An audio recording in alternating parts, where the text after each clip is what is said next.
I donated my kidney to my husband. 30 days later, he divorced me and married his Just A Coworker. I woke up from surgery with one kidney and a thick plastic tube coming out of my back. My husband held my hand with that hand that had my blood under his nails and said, "You saved my life." 30 days later, that same hand slid divorce papers across our kitchen counter, while his Just A Coworker waited outside in his truck with the engine running. My name is Elena. I was 33 years old. My husband, Mark, was 37, and his kidneys were rapidly failing from IgA nephropathy. He was hooked up to a dialysis machine, and he looked gray. It was the kind of deep, sickly gray that absolutely terrifies you when you look at someone you love. Everyone in our family told me I was a saint for offering to get tested. I was not a saint. I just loved my husband. We had been married for 10 years. We never had kids because we kept pushing it off, saying we would do it after we bought a bigger house or after he got his next promotion. And then his disease took over everything. The psychological evaluation to become a living donor is brutal. The doctors sit you in a sterile room and ask you repeatedly if anyone is pressuring you to do this. They ask if your marriage is completely stable, looking for any sign of emotional coercion. Mark sat right next to me in those hard chairs, holding my hand tightly, and looked the social worker dead in the eye. "We have never been stronger," he told her. His Just A Coworker was a woman named Lauren. She worked directly under him in his corporate sales office. She was always sending him expensive protein bars to pack in his dialysis bag. She left comments on his Instagram photos, calling him her hero warrior. I actually asked him about her once while we were driving home from the clinic.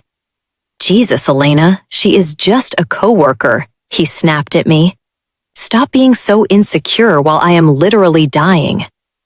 So I signed the paperwork, and I gave him my left kidney. My completely healthy, perfect kidney.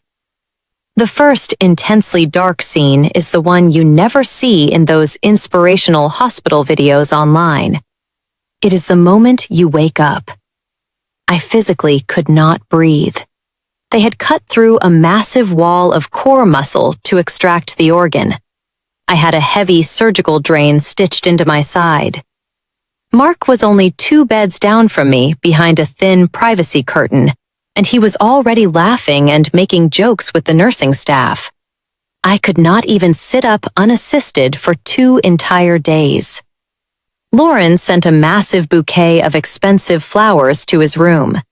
She did not send a single card to mine. He came home after 5 days. I was finally discharged after 7. He bounced back and recovered like an absolute medical miracle. I recovered like I had been hit by a truck. He actually went back to the gym on day 14 to walk the treadmill. I was still wearing a thick, suffocating abdominal binder that velcroed tightly around my waist, and I was sleeping sitting up on the living room couch because the pain of lying flat in a bed was too much to bear. On day 21, I found the text messages. I did not find them because I was snooping through his phone. I found them because he left his Apple Watch on the magnetic charger right next to my couch, and the screen lit up in the dark room. "I cannot wait to have you healthy again," the message from Lauren read. "Just for me." 13 more days, Mark replied. "The papers are ready. She won't fight it. She feels guilty for everything." "Did you tell her about us?" Lauren asked. "She thinks you're just a coworker, LOL," Mark typed back. "As long as she doesn't see us before the kidney is working." My kidney, inside his body, working perfectly. I did not scream. I did not say a single word. I could not. I only had one functioning kidney. My body was exhausted, and I could not even stand up perfectly straight. I convinced myself that maybe I misread the screen. I told myself maybe the heavy pain medication was making me paranoid. Day 30 arrived. Mark walked into the kitchen. He had taken a long shower. He was wearing brand new jeans, and he had a fresh haircut that Lauren must have picked out. He placed a thick manila envelope onto the granite counter where I was struggling to make a bowl of soup with one hand. "Elena, you know I will always love you for what you did," he said, his voice completely calm. "But we haven't been happy. We grew apart. This disease showed me life is short." He slid the divorce papers toward me. It was filed as a no-fault divorce.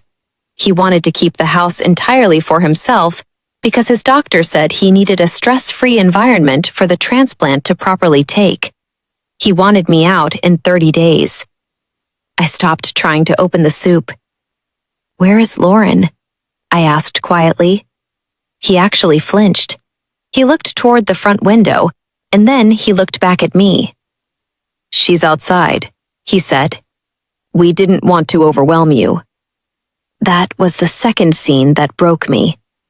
I was standing in my kitchen wearing a surgical binder, physically leaking fluid from my drain site, and my husband, who currently had my organ functioning inside his body, had his new girlfriend idling in our driveway like she was waiting for a food delivery. I signed the papers. I had to. I had absolutely no physical energy left to fight him. He married her exactly 19 days later.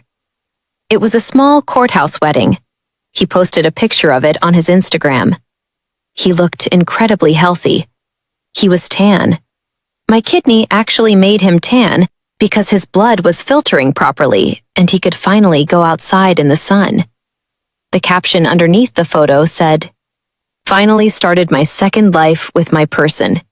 Thank you to everyone who supported us through my illness." Everyone who supported us? I was completely cropped out of the frame. I packed my clothes and went to live in my sister's spare bedroom. I could not go back to work yet because I developed a severe infection at my incision site. I had exactly $400 left in my checking account because we had drained our entire joint savings to pay for his medical deductibles. That is exactly where most of these depressing stories end. The broken woman crying, the selfish man winning. I read so many of those tragic stories on forums when I was researching the donation process. The woman who woke up to divorce papers sitting on her chest in the hospital bed, still throbbing from surgery. The woman whose husband moved his mistress into their marital bed 13 days after she gave him a kidney. I absolutely refused to be just another pathetic story on a message board. So I sat in my sister's house and I started digging. Mark's corporate office has a very strict fraternization policy. If a senior manager has a romantic affair with a direct report, he is immediately terminated for cause, and he loses all of his unvested stock options. Lauren was his direct report. He was her direct manager. Even more importantly, the National Transplant Ethics Committee legally requires you to disclose any major marital issues or affairs during your psychological evaluation, because any form of coercion completely voids the medical consent. He lied to a medical board on a recorded video. I used the very last of my money to hire a lawyer. I did not hire a standard divorce attorney. I hired a specialized medical ethics lawyer. She looked at the screenshots of the Apple Watch texts I took, and she immediately took my case on contingency. We did not sue him to get the kidney back. You legally cannot do that. We sued him for the fraudulent inducement of an organ donation. It is an incredibly rare legal maneuver, but it is very real. If you actively lie and deceive someone to obtain a human organ, the original medical consent is entirely invalid, and the hospital that allowed it to happen becomes massively liable. My lawyer aggressively subpoenaed his corporate work emails. We found dozens of emails from Lauren dating back 8 full months before my surgery even happened. "I cannot wait until you are healthy and we can finally be together," one email said. Once she gives you the kidney, you won't need her anymore, another one read. They were actively planning to discard me while I was sitting in a lab getting my blood drawn to save his life. The most intense scene of my entire life was the legal deposition. Mark and Lauren sat across a long conference table from me. Mark looked incredibly pale. It was not his old dialysis pale. It was pure, terrified pale. Lauren was visibly pregnant. She was at least 3 months along, which meant she got pregnant in the exact same time frame I was lying on an operating table, giving him his life back. My lawyer looked at Mark over her glasses. "Did you tell your wife about your affair before she donated?" she asked. "It wasn't an affair," Mark stammered, sweating through his shirt. "She was just a coworker." My lawyer slid a tablet across the table and played a recorded video of his text messages. I watched his face completely collapse. Then my lawyer leaned forward. "Mr. Cole," she said coldly, "are you aware that if your new kidney fails, you will need another one? And are you aware that your medical record now officially shows a history of non-compliance and fraudulent inducement, which puts you at the absolute bottom of the national transplant list?" He did not know that part. He started breathing heavily, wiping sweat off his forehead. We settled the case out of court. He was terrified to let it go to a public trial where his entire company and the whole city would know he actively stole his wife's kidney and then married his subordinate. I got the house back. I got his entire vested 401k. I received a $250,000 settlement for pain and suffering and medical costs directly from the hospital board, who missed the obvious affair during the psych evaluation. Lauren was immediately fired from the company for cause, which meant she lost all of her corporate maternity insurance. Mark's shiny new kidney started heavily failing at month 4. It failed because he started drinking alcohol again.